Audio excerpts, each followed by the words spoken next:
प्राप्ति के लिए जो वेद ने मार्ग प्रतिपादन किए, वेद ने कई प्रकार के मार्ग, कर्मकांड, उपासना और ज्ञान मार्ग आदि प्रतिपादन किए परमात्मा की प्राप्ति के लिए।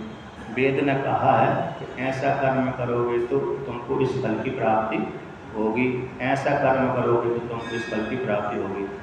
तो वेद की आज्ञा को मान करके जो वेद में श्रद्धा रखते हैं, ऐसे जो आस्तिक बुद्धि वाले, भगवान के प्रति निष्ठा रखने वाले, भगवान की वाणी के ऊपर विश्वास रख करके कर्म करते हैं, तो भगवान ने वेद में कहा है, इसलिए भगवान को साहूकार बना करके कर्म करते हैं, तो फिर उनको उसकी फल की प्राप्ति होती है।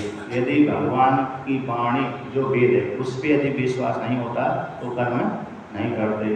तो उसी प्रकार से हम भगवान की वाणी वेद के ऊपर निष्ठा रख करके और भगवान की वाणी के ऊपर है विश्वास रख करके कर्म करते हैं। तो ऐसे कर्म करने वाले भक्तजन को मरने के पश्चात तत्त लोग फल की प्राप्ति होती है, चाहे कर्मी हो, चाहे उपासक हो, चाहे भक्तजन हो। तो इस प्रकार से उसी प्रकार से भजन करने वाले भी आपके ऊपर विश्वास रख करके भजन करते हैं, पूजन करते हैं, तो आप उनको मोक्ष फल की प्राप्ति करा देते हैं। उसी प्रकार से कर्मी भी आपके ऊपर विश्वास रख करके कर्म करते हैं तो उनको स्वर्ग आदि फल की प्राप्ति हो जाती है। तो उपासकों को ब्रह्मलोक आदि फल की प्राप्ति होती है। श्रुतौ श्रद्धां बद्ध्वा दृढ़ परिकरः कर्मसु जना, क्योंकि फल देने वाला ईश्वर है। श्रुति में, वेद में, श्रुति में वेद में श्रद्धा रख करके निश्चय बुद्धि करके, हाँ निश्चित रूप से वेद में कहा है तो फल मिलेगा ही। वेद ने नहीं कहा तो संशय हो सकता है, किंतु वेद ने कहा। और वेद किसकी वाणी है? परमात्मा की वाणी है, श्वास है। यदि परमात्मा नहीं कहे तो परमात्मा की वाणी वेद के ऊपर विश्वास करके दृढ़ निश्चय करके, कैसे करके? दृढ़ निश्चय करके है जो कर्मों में कर्म करते हैं और विश्वास करके कर्म करते हैं, तो मरने के अनंतर, मरने के पश्चात उनको उस लोक फल की प्राप्ति होती है जिस उद्देश्य से उन्होंने कर्म किए थे।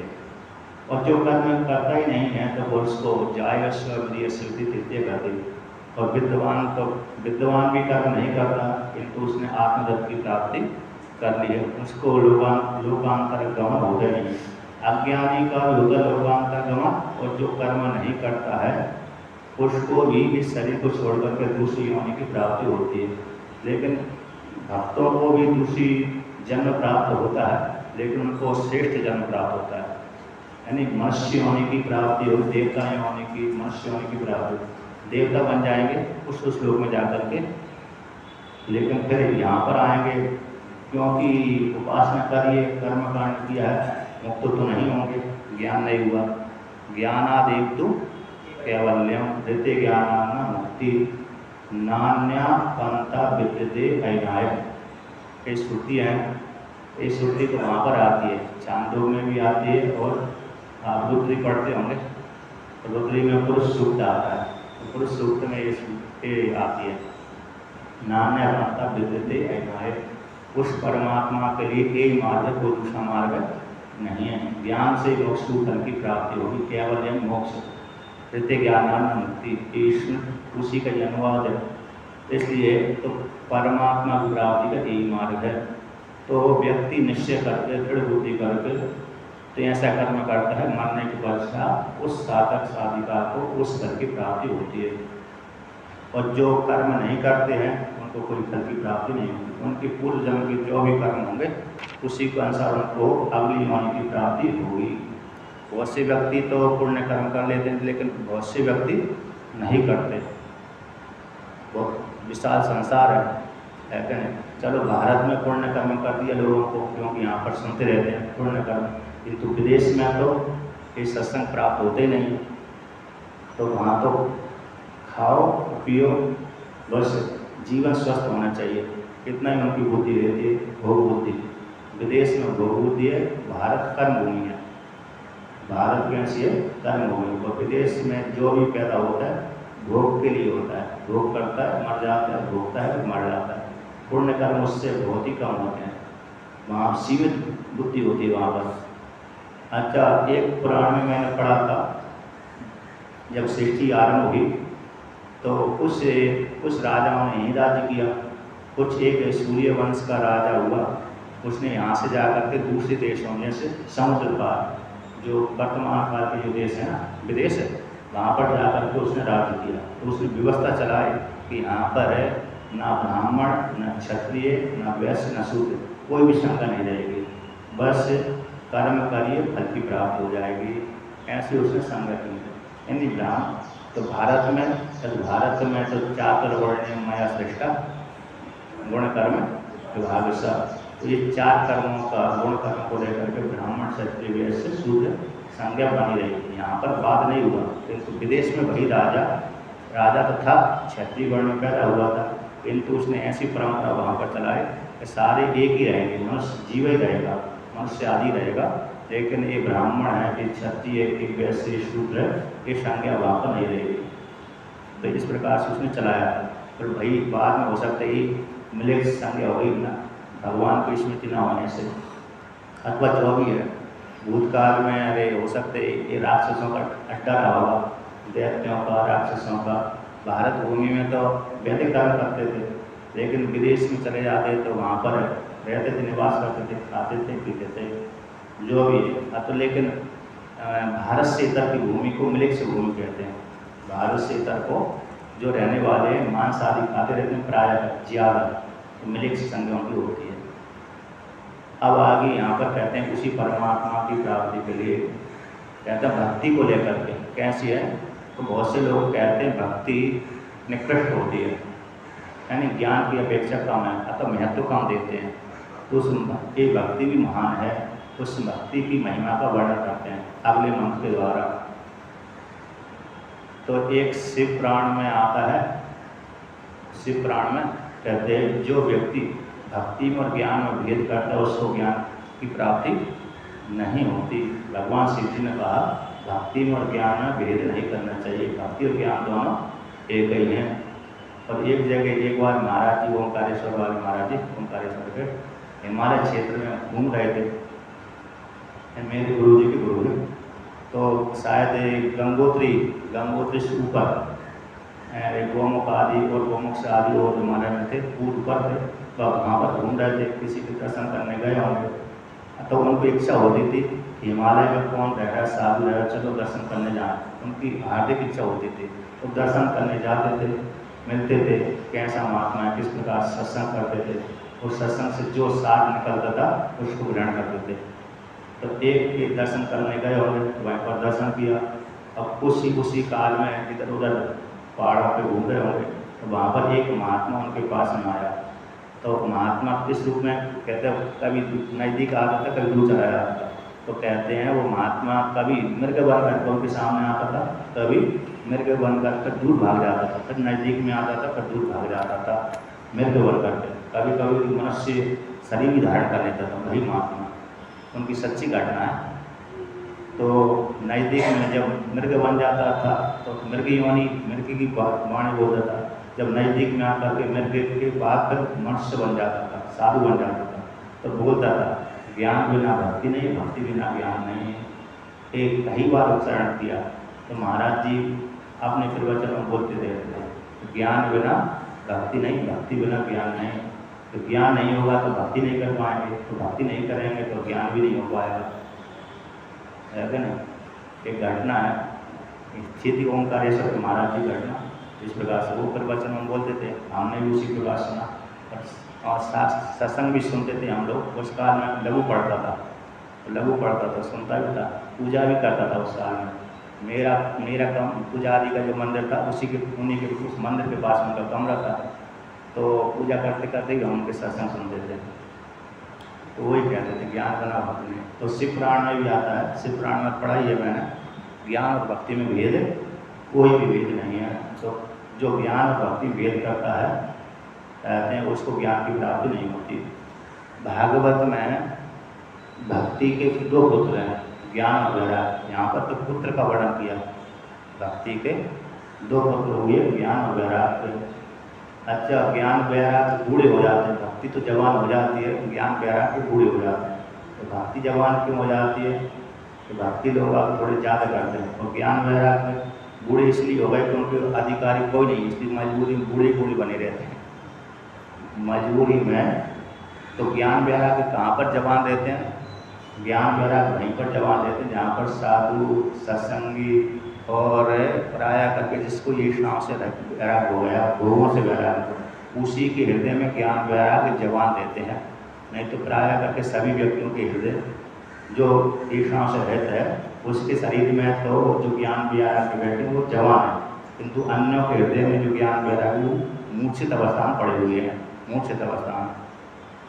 ज्ञान वैराग्य ऐसे ज्ञान वैराग्य स्त्री पुरुषों के रूप में नहीं है, बल्कि वृत्ति के रूप में रहते हैं। तो भागवत में यही अभिव्यक्त किया कि ज्ञान वैराग्य बूढ़े हो गए। यहाँ से कर्नाटक में भक्ति पैदा हुई, तो जहाँ पर भक्ति पैदा हुई थी वहीं से उसके बच्चे भी हो गए साथ साथ, है क्या नहीं? तो ज्ञान वैराग्य साथ तो कहाँ से चली? महाराष्ट्र में सम्मान प्राप्त होगा, यहाँ आई थी, हो सकती इसी आश्रम में आई हो, इधर से घूम कर इधर से महाराष्ट्र दक्षिण भारत में पैदा हुई है, कर्नाटक में थोड़ी बड़ी, कर्नाटक से महाराष्ट्र में आई तो थोड़ा थोड़ा सम्मान प्राप्त हुआ। इसलिए यहाँ पर बहुत कीर्तन होती रहती है, बारकली संप्रदाय वाले कीर्तन करते रहते हैं कृष्ण की। तो यहाँ पर सम्मान प्राप्त हुआ कहीं कहीं। गुजरात में जाकर के बूढ़ी हो गई थी, क्योंकि वहाँ पर ब्रह्म की ज़्यादा पूजा होती है। वहाँ पर जो जवानी प्रिय प्राप्त हुई थी, इधर की आकर के थोड़ा सम्मान प्राप्त हुआ, गुजरात में जाकर बूढ़ी हो गई, गुर्जर प्रदेश, वहाँ से चली बूढ़ी होकर के वृंदावन में गई, जवान हो गई। लेकिन उसके जो बालक हैं कैसे हो गए? वो मूर्छित ही पड़े रहे। तो माता जवान पुत्र बूढ़े, विपरीत क्रम, जबकि उल्टा होना चाहिए, माता बूढ़ी होना चाहिए, पुत्र जवान होना चाहिए। लेकिन वहाँ पर वृंदावन जाकर के उल्टा हो गया, माता तो जवान हो गई और पुत्र बूढ़े रहे। नारद जी ने देखा आचार्य, तो नारद जी ने देखा कि ये कैसा हो, सारी इसने घेर कर पड़ी। तो मैं भक्ति हूँ, वो मेरे पुत्र जी बूढ़े हैं, आप तो ज्ञानी हैं, इनको कृपा करिए। नारद जी ने उपनिषद ब्रह्मसूत्र गीता आदि सुना तो यही थे, लेकिन उनके कोई अधिकारी ना होते, थोड़ी सी नारद से चेतना प्राप्त हुई थी। बाद में फिर भागवत सुनाए तो जागृत हो गए। भागवत के माध्यम से जब सुनता है व्यक्ति श्रद्धापूर्वक, तो फिर उसके हृदय में ज्ञान भी पैदा हो जाता है, वैराग्य भी पैदा हो जाता है, भक्ति भी पैदा हो जाती है। तो जहाँ पर भागवत चली थी वहाँ पर भक्ति नाचने लगी, और फिर वहाँ पर ज्ञान वैराग्य भी जीवित हो गए, खूब जवान हो गए थे राजा परीक्षित के रूप में। जहाँ पर परीक्षित ने कथा सुनी, वहाँ पर वो ज्ञान वैराग्य सारे जवान हो गए थे। मतलब तात्पर्य है ज्ञान वैराग्य जवान होने का कि जहाँ पर जो अधिकारी है, चाहे वो अधिकारी स्त्री हो चाहे पुरुष हो, तो वहाँ पर तो ज्ञान वैराग्य जवान रहेंगे, वहाँ पर भक्ति भी रहेगी जवान। किंतु जहाँ पर अधिकारी नहीं है, तो वहाँ पर भक्ति का भी अधिकारी नहीं है, तो वहाँ पर भक्ति भी बूढ़ी है। वहाँ पर कैसी भक्ति बूढ़ी है, और भक्ति के बाद तो ज्ञान वैराग्य और बूढ़े यही हैं। तो भक्ति प्राय करके लोग ज़्यादा करते हैं भगवान कृष्ण की पूजा, शिव की पूजा, विष्णु की पूजा, राम की पूजा, तो इन देवियों की पूजा, दुर्गा आदि की पूजा। तो इन पूजा करने से भक्ति जवान है, लेकिन त्याग करना बड़ा कठिन हो जाता है, ज्ञान उपनिषदों का ज्ञान करना बड़ा कठिन हो जाता है। इसलिए अभी भी ज्ञान वैराग्य बूढ़े ही हैं। तो कुछ ही किन्हीं में वैराग्य, किन्हीं में ज्ञान बना रहता है, इसलिए उसी के हृदय में ज्ञान वैराग्य जवान है। बाकी सभी जगह में सभी स्त्री पुरुषों के अन्य प्राय करिए, और 90% स्त्री पुरुषों के शरीर में ज्ञान वैराग्य बूढ़े हैं, और 1% मान लो कि 1%, क्योंकि भगवान ने बोल दिया कस्य सहस्रों में, और मेरे को प्राप्ति करने के लिए हजारों में से एक निकलता हो ना, हजारों के मत में एक ही मेरे को जान पाता है, बड़ा कठिन होता है इस प्रकार से। तो यहाँ पर भक्ति छोटी मोटी नहीं है, उसको यहाँ पर वर्णन करना प्रतिपादन करते हैं। तो 22 श्रीमंत को लेकर कहते हैं, दुरवहे गमाते मत तत्व निगमाहितवात्य तनोस चारित्य महामताब्दि परिवर्ते परिसृणः न परिरसन्ति के चिद अपिवर्गमपीश्वरते चरण सरोज हंस कुल संग विसृष्टि गुहा। अब तो वो लाती थी, पुस्तक लाए नहीं है, पुस्तक लाती थी ना एक माता। अच्छा। तो देखिए यहाँ पर कहते हैं, हे ईश्वर, संबोधन करते हैं, हे ईश्वर सभी के ऊपर शासन करने वाला ईश्वर, हे ईश्वर कहते हैं दुरअवगम आत्मतत्वम निगमाय। आपका जो स्वरूप है, आपका जो तत्व है, ईश्वर का जो तत्व है, नहीं हमारा जो स्वरूप है, परमात्मा का स्वरूप है, वो तत्व है। तत्व शब्द में दो शब्द जुड़े रहते हैं, तत्व और त्वम, तो दोनों के एक करके तत्व शब्द बनता है। इसलिए तत्व ब्रह्म का वाचक होता है। यहाँ पर तत्व है तो तत्व और त्वम को मिलाकर तत्व बनता है। इसलिए वहाँ पर ये दृष्टि रखना चाहिए कि तत्व शब्द कह देने सीधा ब्रह्म ही आ गया। तो आपका जो तत्व है स्वरूप है, फिर उसका दूसरा अर्थ हो जाता है तत्व का ही स्वरूप है। आपका जो स्वरूप है, आत्म तत्व है, और जानने में बड़ा कठिन है। कैसा है, सामान्य व्यक्ति नहीं जान पाता, दुर्बोध है। क्योंकि कठोपनिषद में आता है कि आत्म तत्व जानना बड़ा कठिन है, क्योंकि वो ऐसी जंगल में, ऐसे खड्डे में छुपा हुआ है कि चारों तरफ से कांटे कांटे बिछे हुए हैं। उस कांटे कांटे बिछे हुए उसके भीतर वो आत्म तत्व छुपा हुआ है, उसको जानना बड़ा कठिन है। किसी गड्ढा है, कोई गड्ढे में कोई व्यक्ति फंस गया है, तो उसके ऊपर चारों तरफ से कांटे झाड़ रखकर फंसे रहते हैं, डले रहते हैं, उससे निकलना उसको कठिन हो जाता है। उसी प्रकार से हमारे हृदय रूप गुहा में आत्मा विराजमान है, उसको छेदन करने वाले, आक्रमण करने वाले काम, क्रोध, लोभ, मोह कांटी है। स्त्री, पुरुष, पत्नी, पुत्र, भाई, बंधु, ये उसके ऊपर आक्रमण करते रहते हैं। इसलिए उसके भीतर ही छुपा हुआ है, मुश्किल से जान पाता है उसको। तो ऐसे वो आत्म तत्व को जानना बड़ा कठिन है। उसकी प्राप्ति के लिए कहते हैं, उसको जानने के लिए आपने किस प्रकार से उसको जानते हैं कि आपने उस तत्व को जानने के लिए यहाँ पर है मनुष्य लोक में आपने विष्णु बन करके, राम बन करके, कृष्ण बन करके, शिव बन करके आपने मूर्ति धारण की। मूर्ति को जब धारण कर ली, क्योंकि अनुग्रह शक्ति ने कहा कि जीवात्मा तो अपने स्वरूप को भूल गए, आपको नहीं जान पा रहे, आपको नहीं प्राप्त कर रहे, इसलिए आप उनके ऊपर कृपा करिए। तो क्या करूँ मैं? एक तो मंदिर में बैठ जाइए आप। भगवान से कहा अनुग्रह शक्ति ने कि जीव आपको नहीं प्राप्त हो रहा है, दुखी हो रहा है, तो मैं क्या करूँ कि आप मूर्ति बन करके मंदिर में बैठ जाइए। तो वहाँ पर बैठ कर क्या होगा कि वहाँ पर बैठ कर एक बात हो जाएगा, आपको दर्शन करने आएंगे, आपको भोग लगाएंगे तो आपको भोग लगा कर वो खाएँगे। आप तो गंध से मात लेंगे नहीं, और आप प्रसाद रूपों को जितना वो भोग लगाएंगे भक्तगण उतना ही वापस लौटा देंगे। कहीं भगवान ने हो सकते हैं हटना आप खाने लगो तो हो सकते भक्त लगाना ही बंद कर दें। भगवान यदि हटना भोजन करने लगे तो हो सकता भक्त कहेंगे अच्छा मैं बनाता हूँ, सोने की थाली में तो चांदी की थाली लाता हूँ, लेकर आता हूँ, भोग लेता हूँ, कहीं भगवान गोल ना कर रहे तो हो सकता दूसरे दिन लाएगा ही नहीं, अथवा खा भी लेगा, भगवान खा लिया, हो सकता दोबारा दूसरे दिन लाएगा ही। 56 प्रकार के भोग बनाए गोल और भगवान खाने लगे तो कहे कंजूस वाला व्यक्ति कहेगा कि मेरा सारा ही प्रसाद इन्होंने भगवान ने खा लिया, दोबारा नहीं लगाऊंगा तो थोड़ा वाला लगाऊंगा, तो आप नहीं खाओगे बल्कि प्रसाद रूप में लौटा दोगे। शंकराचार्य भगवान के विषय मात आएगा, उनके पिताजी उस शंकराचार्य भगवान को बिठा करके पूजा करते थे, और पूजा करने के पश्चात शंकराचार्य उनके सामने पूजा करते थे। तो जब भोग लगाते थे, दूध का भोग लगाते थे, तो पर्दा लगा देते थे। तो वो पर्दा लगाने के पश्चात दूध का भोग ले लिया माता ने, इसके पश्चात वो क्या करते थे, आधा दूध शंकराचार्य भगवान को दे देते थे, बालक को। अब एक किसी दिन हो सकता है वो शंकराचार्य भगवान के पिताजी कहीं गए काम थे, अब उन्होंने कहा कि तुम माता को पूजा करना, उन्होंने कहा ठीक, पूजा कर लिया। इसके पश्चात भोग लगाया, तो भोग लगाया तो शंकराचार्य भगवान ने बालक रूप में, तो माता ने पिया ही नहीं, पहले भी उस भाव से पीती थी, अभी भाव से पिया। तो उन्होंने कहा कि अरे तुम पी नहीं रहे, तो देखा घंटा 2 घंटा हुआ नहीं पिया, तो उनका पिताजी के सामने तुम पीती थी, मेरे सामने नहीं पी रहे, जब तक तुम दूध नहीं पियोगी तब तक मैं भी भोजन नहीं करूँगा। ऐसे बैठ गए, तो माता को कृपा हो गई, दया आ गई, तो माता ने बांध ली। उनका कहने पिताजी मेरे को प्रसाद में आधा दे दे, सारा मत पीना, सारा दूध मत पीना, पिताजी मेरे को प्रसाद दूध में आधा दूध देते थे, आधा आप ही आधा मेरे को दे। तो माता पार्वती पर अपना दूध पिलाया था, मतलब भाई दूध दिया था, तो भगवान शंकराचार्य भगवान को पूरा ज्ञान नहीं प्राप्त हो गया था। या एक कथा है, एक कथा भी है। दूसरा भगवान शंकराचार्य शंकर के अवतार है, शंकराचार्य। एक चलो माता पार्वती ने भी उनके ऊपर कृपा ही करे थे इस प्रकार से।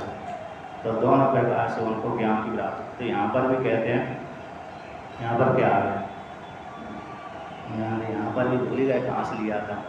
तो देखिए कि आप जब कृष्ण भगवान बन करके, राम भगवान बन करके, विष्णु भगवान बन करके, शिव जी बन करके, यानी मूर्ति को लेकर के अनुग्रह शक्ति ना, फिर यदि आप मंदिर में बैठ जाएंगे तो भोग के रूप में आएंगे, भक्त आप आएंगे और आपको भोग लगाएंगे और बदले में आप पूरा ही पूरा उनको दे देंगे। तो उनकी श्रद्धा बन जाएगी कि भगवान तो कुछ खाते भी नहीं है, हमको प्रसाद पूरा का पूरा मिल जाता है। ऐसा बार बार चिंतन करते करते, बार बार भोग लगाते उनके प्रति, उनके मन में आपके प्रति श्रद्धा बन जाएगी। पर श्रद्धा बनते बनते फिर ज़्यादा प्रेम हो जाने से वो फिर आपको सब कुछ अर्पण कर देंगे, अहंकार को भी अर्पण कर देंगे। फिर बाद में अहंकार को जैसे अर्पण कर दिया उसी समय वो प्राप्त आपको कर लेंगे। इस प्रकार से तो कहते हैं तब आत्मधनो, आपका जो स्वरूप है, कहते हैं आविष्कार मूर्ति की। यहाँ पर मूर्ति प्रकट होकर के अर्थात आपने राम बन करके, कृष्ण बन करके, शिव बन करके, फिर यहाँ पर बन करके आप लीला करिए। तो लीला करते जब लीला करी, लीला परमात्मा ने लीला करी, राम बन करके लीला करी, कृष्ण बन करके लीला करी, शिव बन करके लीला करी। तो लीला करने से कहते चरित्र महान मटते अब ही परिवर्तन परिश्रमा।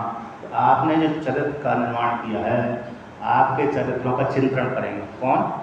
आप परमात्मा के चरित्रों का, आश्रमों का वो भक्तगण, साधकगण क्या करेंगे? चिंतन करेंगे। तो आपका चरित्र कैसा? महा अमृताब्धि, महान समुद्र, अमृत रूप समुद्र है। उस समुद्र में जब वो गोता लगाएंगे, परिवर्तन करेंगे, परिश्रमणा, जब वो आपके चरित्र चिंतन का, चरित्रों का जो अमृत स्वरूप चरित्र है, ऐसे चरित्र में वो गोता लगाएंगे। कौन? भक्तगण, साधकगण। उनका जो श्रम था वो सारा श्रम समाप्त हो जाएगा। अर्थात उनके पाप रूप जो कर्म थे वो सारे समाप्त हो जाएंगे। तो आपके भजन, आपके कीर्तन करने से, आपके भजन करने से, आपके अन्य गुणों का चिंतन करने से उनके सारे पाप निवृत्त हो जाएंगे। ऐसे, क्योंकि जैसे गर्मी के समय हम नदी में गोता लगाते हैं तो हमारा पूरा श्रम कैसे, थकावट आदि समाप्त हो जाता है, शीतलता की प्राप्त हो जाती है, शरीर में भी शीतलता प्राप्त हो जाती है और मन भी शांत हो जाता है, बेचैन भी मन हो जाता है, वो शांत हो जाता है। उसी प्रकार से आपका जो चरित्र जो महान अमृत की खान है, ऐसे अमृत की खान रूप चरित्र में जब गोता लगाएंगे तो उनका जो लगाने का प्रयत्न भी समाप्त हो जाएगा, मतलब ये प्रयत्न फलीभूत हो जाएगा। फलीभूत आपके चरित्रों का चिंतन करने से उनका जो श्रम आदि है वो गत कर्मसा, गत श्रम चला जाएगा। परिजन बुद्धि, परिश्रमणा, आकर उनकी थकावट आदि सारी समाप्त हो जाएगी, मन शांत हो जाएगा और आपको प्राप्त कर लेंगे। तो ऐसे जो भक्ति इस प्रकार से, क्योंकि आपका तत्व तो जानना बड़ा कठिन है, किंतु इस प्रकार से भक्ति के माध्यम से आपको प्राप्त कर लेंगे। अब यहाँ पर श्रुति कहते हैं, वेद कहता है, श्रुति कहते हैं कि बहुत से ऐसे भक्त होते हैं आपके, बहुत से कैसे भक्त होते हैं, न परिलसंति केचित अपवर्गम ईश्वर। हे ईश्वर, आपके स्वरूप को, मोक्ष को बहुत से भक्त स्वीकार नहीं करते। बहुत से जो भक्त होते हैं ना, आपके वो नहीं चाहते कि मेरे को मोक्ष फल की प्राप्ति होगी। वो कहते हैं अरे मोक्ष से भी बड़ी भक्ति है, मोक्ष से भी बड़ी भक्ति है। इस प्रकार से चाहते हैं, ना परिलसंति, नहीं चाहते। तो कौन नहीं चाहते? कि वैष्णव, एक वैष्णव को लेकर के एक देवी भागवत में श्लोक आता है, अदृश्यम सर्वदृष्टारम सर्वज्ञम सर्वकारणम सर्वदम सर्व रूपम तम वैष्णव तन्ना मन्वते। ये देवी भागवत पुराण का 9वें अध्याय का 9वें खंड का 2 अध्याय का 14वां मंत्र है, श्लोक है। तो वहाँ पर आता है कि अदृश्यम, जो मनवाणी का विषय नहीं है, परमात्मा संपूर्ण जगत का दृष्टा है, संपूर्ण जगत का दृष्टा है, सर्वज्ञ, सबको जानता है, संपूर्ण कारण का भी कारण है, सभी को कर देने वाला है, सभी तीनों कारण रहता है, सर्वरूप है। ऐसे उस तत्व को, परमात्मा को वैष्णव लोग स्वीकार नहीं करते। कहते हैं हमारा ईश्वर ऐसा नहीं, हमारा ईश्वर तो इस ब्रह्म से श्रेष्ठ आगे इस ब्रह्म से ऊपर किसी लोक विशेष पर रहता है, ऐसा वैष्णव लोग कहते हैं। तो वो स्वीकार नहीं करते, कहते हम मोक्ष लेकर क्या करेंगे, मोक्ष लेकर फिर कहते हैं वो कोई ना कहा तो मोक्ष लेने सुख की प्राप्ति हो जाएगी, कि मोक्ष लेकर के हम क्या करेंगे, मोक्ष लेकर के तो हम हमारा अस्तित्व ही समाप्त हो जाएगा। कैसे अस्तित्व समाप्त हो जाएगा, हमारा ना तो नाम रहेगा ना रूप रहेगा, और मोक्ष से इतर रहेंगे तो हमारा नाम भी बना रहेगा, रूप भी बना रहेगा, है क्या नहीं। खूब खाने पीने को मिलेगा। किसी महात्मा से दूसरे महात्मा ने पूछा कि तुम मोक्ष क्यों नहीं चाहते, मोक्ष क्यों नहीं चाहते, आत्मचिंतन क्यों नहीं करते। तो मोक्ष हम इसलिए नहीं चाहते कि मोक्ष यदि चाहेंगे तो हमारा भंडारा ही छूट जाएगा। भंडारा, क्योंकि उधर भंडारा खूब चलते हैं, यहाँ भी चलते हैं, क्योंकि मोक्ष आएगा हो गया हमारा तो हम भंडारा कैसे खा पाएंगे, अगली योनि हमको प्राप्ति नहीं होगी। जब अगली योनि प्राप्त नहीं होगी तो भंडारा खाने का अवसर ही नहीं प्राप्त होगा, क्योंकि हमारा नाम रूप भी समाप्त हो जाएगा। जैसे नदियाँ जब समुद्र में जब तक नहीं मिलती हैं तब तक नदी का नदी नाम भी है और रूप भी है। जैसे ही समुद्र मिल जाती हैं उस काल में नदियाँ अपने नाम रूप को छोड़ देती हैं। उसी प्रकार से साधक जब तक परमात्मा में नहीं मिला, ईश्वर में नहीं मिला, तब तक साधक का नाम रूप तो वही है। और जैसे ही मिल गया उसी काल में उसका नाम रूप भी समाप्त हो जाता है। मांडू कारिका में वर्णन किया है कि जो द्वैती लोग होते हैं, कौन होते हैं, द्वैती उपासक, वे अद्वैत से भयभीत होते हैं, अद्वैत से भय करते हैं, अद्वैत से डरते हैं। क्यों डरते हैं, मांडू कारिका का है कि अद्वैत से इसलिए डरते हैं कि हमारा नाम रूप ही समाप्त हो जाएगा। द्वैती लोग परस्पर विभ्यति, द्वैती कैसे विभ्यति, अद्वैत भय दर्शिना, अद्वैत जो भय से रहते हैं उसमें भी भय देखते हैं, अभय में भी भय देखते हैं। अद्वैत कैसा है, अभय, उसमें भी द्वैती लोग भय देखते हैं। क्यों देखते हैं, क्योंकि हमारा अस्तित्व समाप्त हो जाएगा। जैसे आपने कभी सुना होगा, अरे रामकृष्ण परमहंस जी ने विवेकानंद जी से कहा कि मैं तेरी समाधि लगवाता हूँ, उसको बहुत इच्छा थी कि समाधि लगवाओ, ठीक है चल लगवा देता हूँ। तो थोड़ी उन्होंने शक्तिपात किया, और जैसे ही शक्तिपात किया तो विवेकानंद जी डर गए। तो सारा मेरे में संगार हो रहा है, सारा कुछ कैसा हो रहा है, मेरे में ही संगार हो रहा है। उन्होंने कहा बचाओ, अभी मेरी बहन है, अभी मेरी माता आ रही है। और फिर रामकृष्ण परमहंस ने कहा कि अभी तेरी कमी रही है, अभी जो पूरा वो समय नहीं आया, ठीक है छोड़ दिया। जब पूरा समाधि लगती है ना तो पूरा ब्रह्मांड अपने में समाहित होता है, ऐसा दिखता है। वहाँ पर ऐसा अभिव्यक्ति किया। तो यहाँ पर कहते हैं भक्त जो होते हैं, बहुत से भक्त मोक्ष को नहीं चाहते, मोक्ष से भी श्रेष्ठ भक्ति चाहते हैं कि हम तो दास ही बनना चाहते हैं। और बहुत से बोलते हैं ना, लेकिन जो स्वामी सेवक भाव मानते हैं वो कहते हैं हम तो दास ही ठीक हैं, स्वामी नहीं बनना चाहते। है तुम स्वामी बन जाओ, ईश्वर की स्नेह से हो जाओ, नहीं, हमको ईश्वर बनना ही नहीं, हम तो दास अच्छे रहते। तो सन्यासी वाले कहते नहीं, हम तो स्वामी बनेंगे, दास नहीं बनेंगे। सन्यासी पंथ वाले कहते हैं हम दास बन करके क्या करेंगे, हम तो स्वामी बन कर रहेंगे। लेकिन जो दास पंथ मतलब जो स्वामी सेवक भाव मानते हैं, हम स्वामी नहीं बनना चाहते, हम तो सेवक बन कर रहना चाहते हैं। तो मतलब यहाँ पर तो भक्ति भी मोक्ष से भी श्रेष्ठ भक्ति को मानते हैं। तो न परिरसंती, कुछ भक्तगण तो क्या मानते हैं, मोक्ष को नहीं चाहते। केचे शब्द का प्रयोग करते हैं, कुछ सभी नहीं, कुछ आपके बारे को भी स्वीकार नहीं करते। ऐसे लोग कहते हैं, वो क्या करते हैं फिर, कहते हैं आपके ते चरण सरोज हंस कुल संग विश्रिष्ट गृहा। उन्होंने ऐसे जो भक्तगण होते हैं, उन्होंने अब उससे बहुत से जो व्यक्ति आते हैं जो अधिकारी पुरुष होते हैं, यद्यपि मुक्त हैं, तो कैसे मुक्त हैं, किंतु ईश्वर की कृपा से, ईश्वर की प्रेरणा से जगत का कल्याण करने के लिए अधिकारी पुरुष प्रयोग में आते हैं, धर्म का उपदेश करके चले जाते हैं। धर्म का उनको कोई जरूरत नहीं रहती, उपदेश करके चले जाते हैं। जैसे रामाचार्य भगवान है, शंकराचार्य भगवान है, अन्य हैं, बड़े बड़े जो महापुरुष आते हैं, उनको कुछ करने के लिए थोड़ा उपदेश करके थोड़ी देर के लिए आते हैं, भाग जाते हैं। ज़्यादा दिनों तक नहीं रहते वो महापुरुष, जो भी आते हैं वो ज़्यादा दिनों तक नहीं रहते, थोड़े समय के लिए आते, थोड़े में बहुत काम कर जाते हैं, थोड़े में क्या कर जाते हैं, बहुत काम कर जाते हैं। तो इस प्रकार से तो अधिकारी, जैसे वशिष्ठ भगवान है। अब वशिष्ठ भगवान अधिकारी हैं, यद्यपि तुरीयातीत में रहते हैं, फिर भी उनका अभी इतना बड़ा लंबा जीवन है, इस एक काल के बाद दूसरे काल तक भी उनका शरीर बना रहता है। जैसे व्यास भगवान के विषय में बोलते हैं कि ये अगले ब्रह्मा जी बनेंगे, यद्यपि जीवन मुक्त है ये, तो फिर भी अगले ब्रह्मा जी बनेंगे, ऐसे तो वर्णन आता है पुराण में। तो यहाँ पर कहते हैं चरण सरोज मतलब चरण कमल, सर से उत्पन्न होने वाले को सरोज बोलते हैं। सर से तो सारे जल से उत्पन्न होने वाले मीन्स मीन और सहवाल भी होता है, यानी काय भी होती है जल से, तो कीचड़ के माध्यम से, और कमल भी उत्पन्न होता है, किंतु सरो शब्द से क्या हो जाता है, रूढ़ है कमल में। तो ऐसे आपके चरण कमल हैं, चरण कमल है। उन कमलों में जो हंस है, कमलों के पास में हंस मड़ाते रहते हैं, कमलों के पास में कौन मड़ाते रहते हैं, हंस।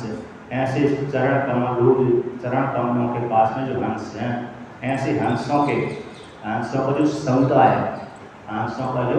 समुदाय है, उस समुदाय के संग मैंने कर लिया है। ऐसे विशिष्ट जैसे एक बहुत से हंसों को टोली है, उन टोलियों के साथ दूसरे हंस भी मिल गए हैं, दूसरे भी जो पक्षी आदि मिल जाते हैं, इन हंसों के साथ भी दूसरे हंस मिल गए हैं, तो संग बना लिया। तो कहते संग बनाने से उनके संग कर लेने से चरण कमलों में जो हंस चरण कमलों, भगवान के जो चरण कमल है, उनके चरण कमलों में जो भजन पूजन आदि करते हैं, उनका जो समुदाय है, ऐसे हंस रूप भक्तों का जो समुदाय है, उन समुदाय का संग कर लिया अन्य भक्त ने, अन्य भगवान के भक्त ने। ऐसे अन्य हंसों की टोली को संग कर लिया। ऐसे हंस कुल समुदाय ने संग कर लिया, इन टोलियों के संग दूसरे हंसों ने कर लिया। ऐसे उनके संग कर लेने से कर लिया विशिष्ट क्रिया। तो जिसे भक्तों के साथ दूसरे जनों ने, जो अभी भक्त नहीं था किंतु जो पहले के भक्त थे, उनके साथ संग कर लेने से इसने भी क्या कहते हैं, विशिष्ट क्रिया, घर का त्याग कर दिया। अर्थात जैसे अन्य हंसों के साथ दूसरे हंस संग कर लेते हैं, तो अपने भाई बंधु आदि को त्याग कर लेते हैं। वो टोली जा रही है, उसी टोली के साथ चलेगा, तो इस तरीके से परिवार वाले, पत्नी, पुत्र, भाई बंधु सब छूट जाते हैं, है ना। उसी प्रकार से मैंने भी आपके चरण कमलों को पकड़ने वाले जो भक्तजन थे, उन भक्तजनों को मैंने भी संग कर लिया। उनके संग कर देने से तो मेरे पत्नी भी छूट गई, पुत्र भी छूट गया, पति भी छूट गया, भाई बंधु भी छूट गए, अर्थात आसक्ति समाप्त हो गई।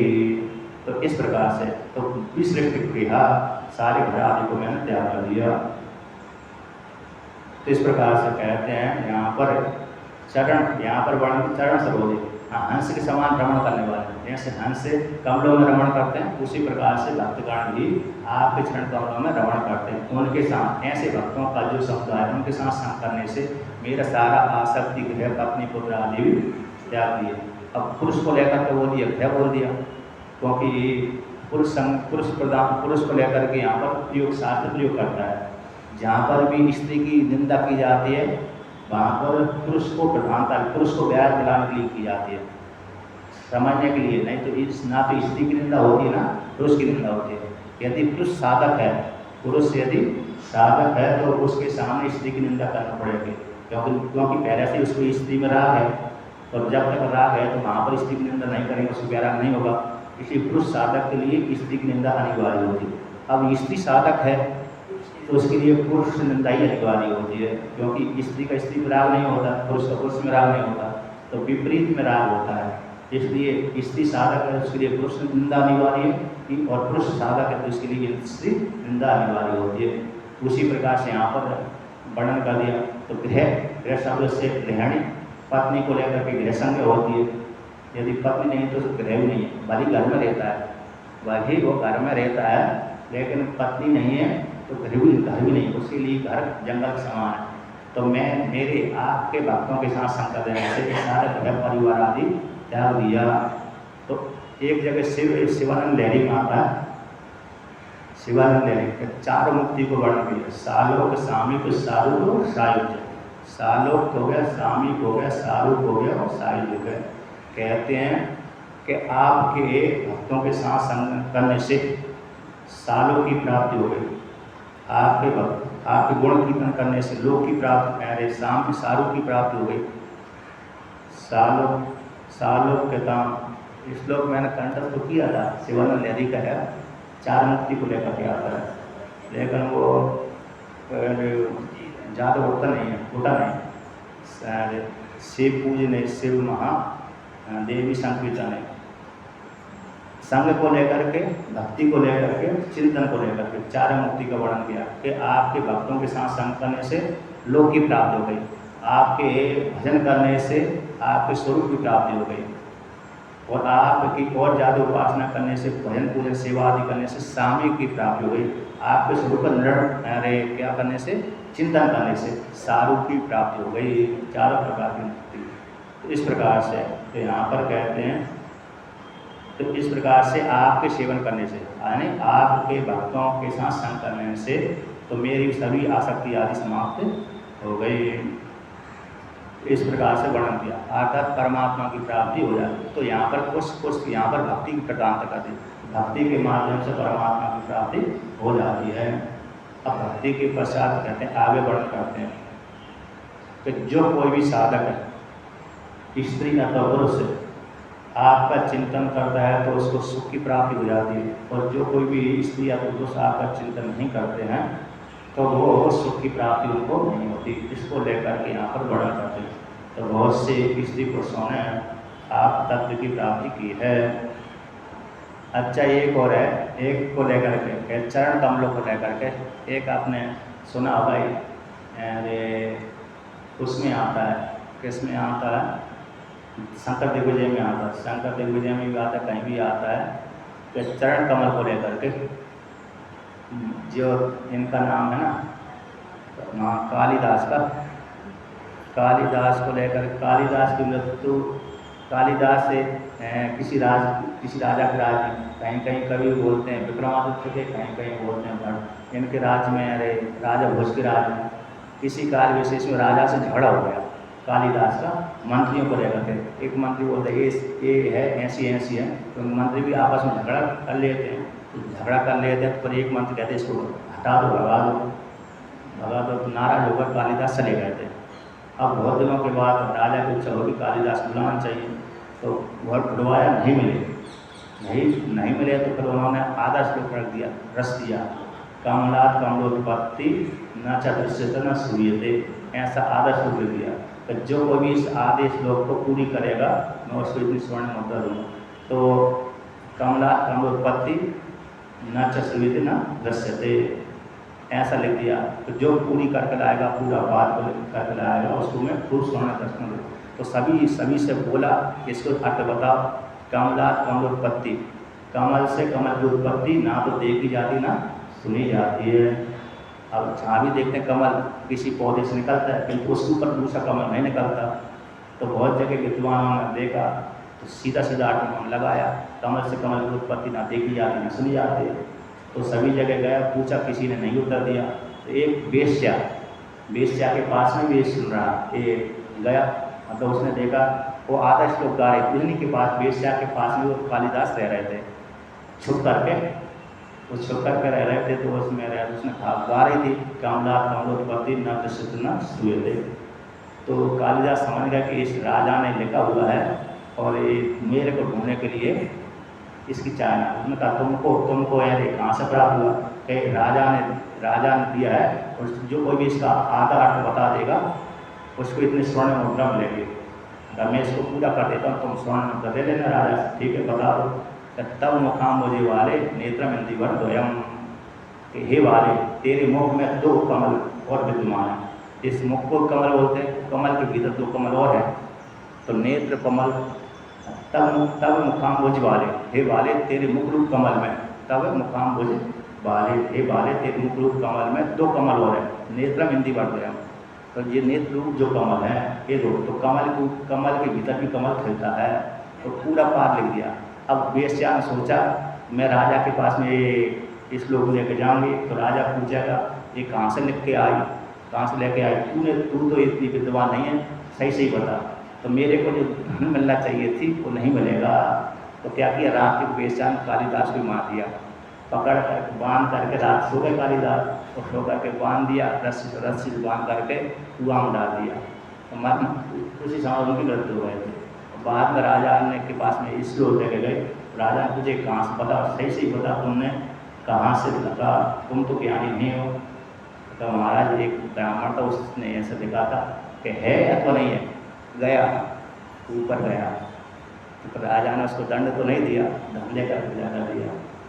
एक जगह ऐसा आता था, कमल के भीतर कमल है, एक जगह इन्होंने विद्यारायण स्वामी ने लिखा है कि कमल के भीतर भी कमल देखा है, कमला कमलोत्पत्ति न दृश्यते न सूयते।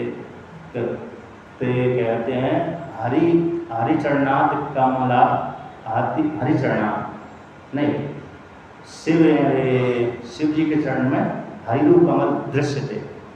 शिव जी के चरण कमल में हरिरूप कमल दृश्य थे। और आधा पंक्ति मैंने भूल रहा हूँ, मतलब शिव जी के चरण कमलों में, शिव जी के चरण कमलों में मैंने हरि के चरण देखे हुए हैं, हरि का चरण कमल देखा हुआ है। कमल से कमल की उत्पत्ति न दृश्य न शुरू थे, किंतु कहा शिव जी के चरण कमलों में हरि का चरण कमल देखा हुआ है। नहीं, हरि का जो नेत्र है भगवान शिव जी ने, भगवान शिव जी के चरण कमल, जब भगवान विष्णु ने है ना एक कमल अदृश्य हो गया, तो बदले में भगवान शिव जी ने अपनी आँख निकाल कर, भगवान विष्णु ने शिव जी के चरण कमलों में एक आँख निकाल कर चढ़ा दी।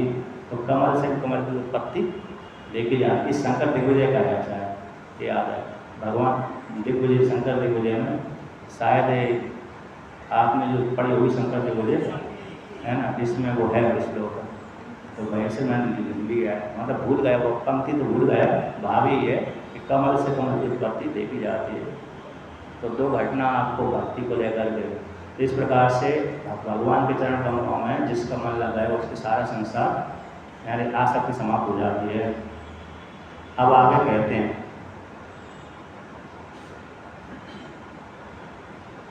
कि जो व्यक्ति भगवान के द्वारा रचित जगत है, भगवान के द्वारा रचित जगत है, उस रचित जगत में कहते हैं जगत को देखते हैं, किंतु जिसने रचना करी उसको नहीं देखते, तो उसको लेकर के वर्णन करते हैं। त्वदनुपतम कुलाय विदम आत्मसुहृदय प्रियवत् चरति ततोन्मुखे त्वयि हिते प्रिय आत्मनिचा नवतिरमन्ते हो असद्योपासनया आत्महनो यदनुशया ब्रह्मन्ति उरुवहे कुशरीर व्रता। तो यहाँ पर वर्णन करते हैं कि भगवान ने जितना ब्रह्मांड रचा है आराम के लिए, पीड़ा के लिए, तो भगवान के द्वारा रचित जगत को तो क्या करते हैं सभी लोग देखते हैं, किंतु भगवान को नहीं देखते, भगवान को नहीं देखते। तो अनुपतम कुलाय कहते हैं आपका अनुसरण जो करता है, जो आपका जो अनुसरण करता है वो शरीर पृथ्वी में लीन होने वाला, पृथ्वी में लीन होने वाला, तो कहते हैं तद अनुवर्तित्व सेवाधिकम, आपका अनुवर्तन करने वाला आपके सेवा के लिए शरीर है। इसे जो इस प्रकार से आप इस शरीर के भीतर विराजमान है और आपकी सेवा के लिए शरीर है, ऐसा जो शरीर के अंदर पृथ्वी में लीन होने वाला है, पृथ्वी में लीन होने वाला जो शरीर है कुला है।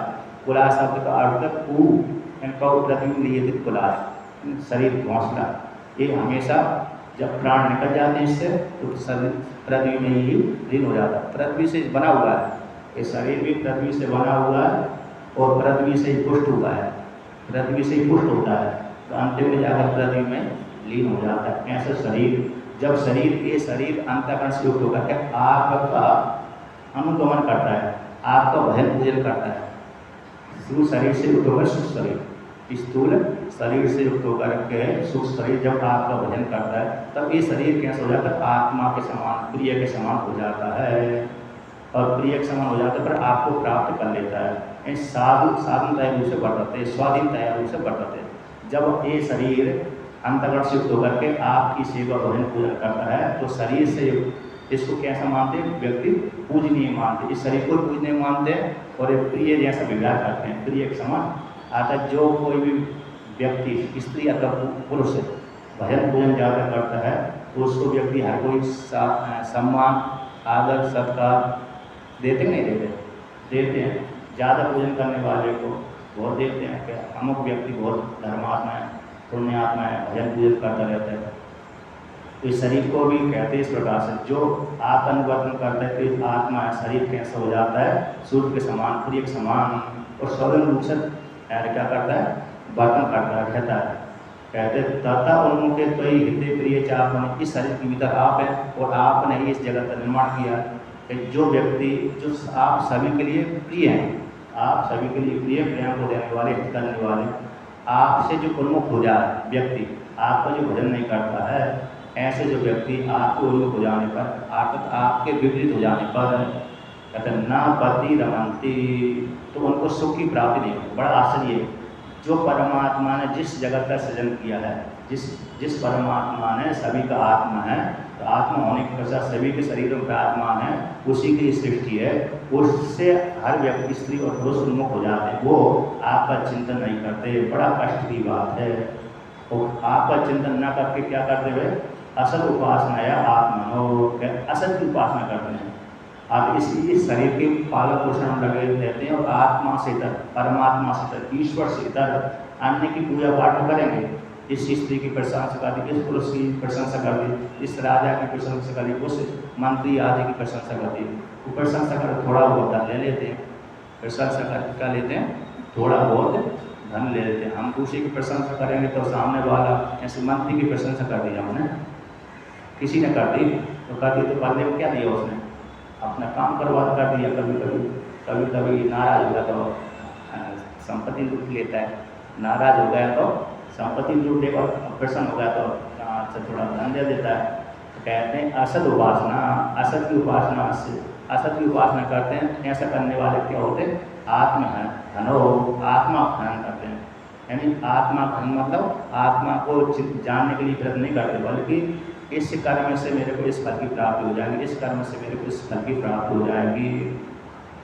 और ऐसे करने वाले कहते हैं यद अनुशया भ्रमंती पूर्व है कुशरीर व्रत, यानी ऐसे कुल शरीर को धारण करने वाले, प्राणों को धारण करने वाले, और संसार सागर में कभी नारी की योनि में चले जाते हैं, कभी मनुष्य योनि में चले जाते हैं, कभी जानवर योनि में चले जाते हैं, कभी ऊपर की योनि में चले जाते हैं, ऊपर के लोगों में चले जाते हैं, कभी नीचे के लोगों में चले जाते हैं, कभी मनुष्य योनि में हो जाते हैं।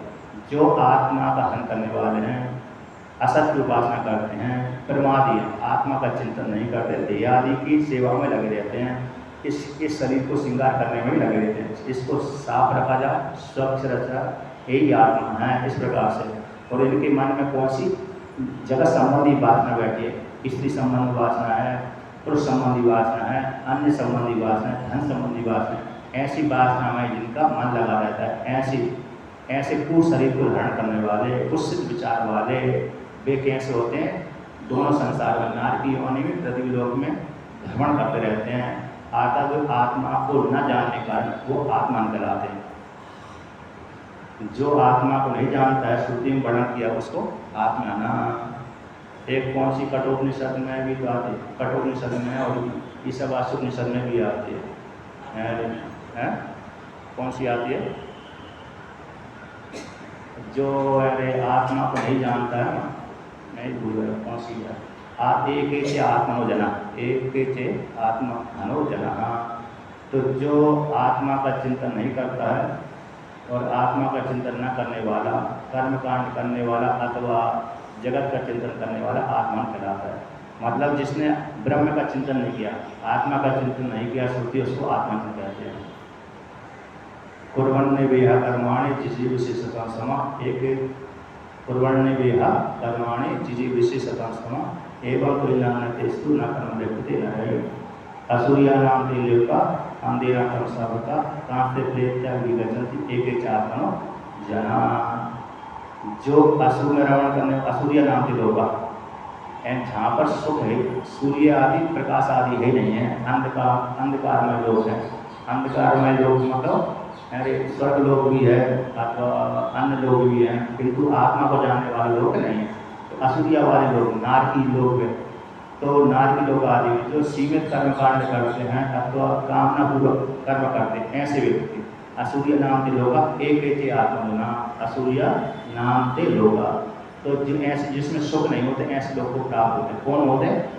एक चे आत्मनो जना, जिन्होंने आत्मा का नाश किया। अतः आत्मा की प्राप्ति के लिए जिसने कर्म नहीं किया, जिस साधक साधिका ने, जिस स्त्री पुरुष ने आत्मा की प्राप्ति के लिए कर्म नहीं किया, तो ऐसे कर्म करने वाले, इतर की कामना करने वाले व्यक्ति आत्मा को नाश करने वाले कहलाते हैं। अतः मुश्किल से तो मनुष्य योनि की प्राप्ति है। दुर्लभम त्रयम एव एतत् महादेवानुग्रह पूर्वकम, महादेवानुग्रह पूर्वकम मनुष्यत्वम मोक्षत्वम महापुरुष संस्कृतम। अगली बात की गलती हो गई। दुर्लभम त्रयम एतत् देवानुग्रह पूर्वकम, देवानुग्रह पूर्वकम मनुष्यत्वम मोक्षत्वम महापुरुष संस्कृतम। ये उसकी विवेक चूड़ामणि की श्लोक है। तो ये मुश्किल से मनुष्य होने की प्राप्ति है। मालूम नहीं किस योनि कब तक मनुष्य होने की प्राप्ति होगी, इसलिए वहाँ पर श्रुति सावधान करती है। तो श्रुति जो कहते हैं जो आत्मा को नहीं जानते, श्रुति उसके विषय में चोर भी वर्णन करती है कि इस चोर है, आकर इसने आत्मतत्व को नहीं जाना, और आत्मा को मानने वाला बोल देते हैं। परीक्षित कहते हैं जो आत्मा को नहीं जाना वो आत्महन, चोर, अन्य संज्ञा को उपदेश करती है। इससे क्या हो जाता है कि व्यक्ति आत्मा का चिंतन करे तो सावधान हो जाए। तो मुश्किल से तो मनुष्य होने की प्राप्ति होती, सत्संग भी प्राप्त हो गया।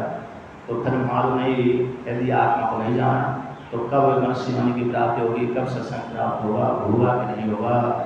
तो इस प्रकार से तो कहते हैं जो असत उपासना करता है ऐसे आत्मा को नाश करने वाले, बड़े कष्ट की बात है कि सभी के हृदय में निवास करने वाले, जिसने जब जगत का निर्माण किया ऐसे आत्मा का चिंतन वो नहीं करते, बल्कि कामना सुख होकर के अन्य जगह ही भ्रमण करते रहते हैं।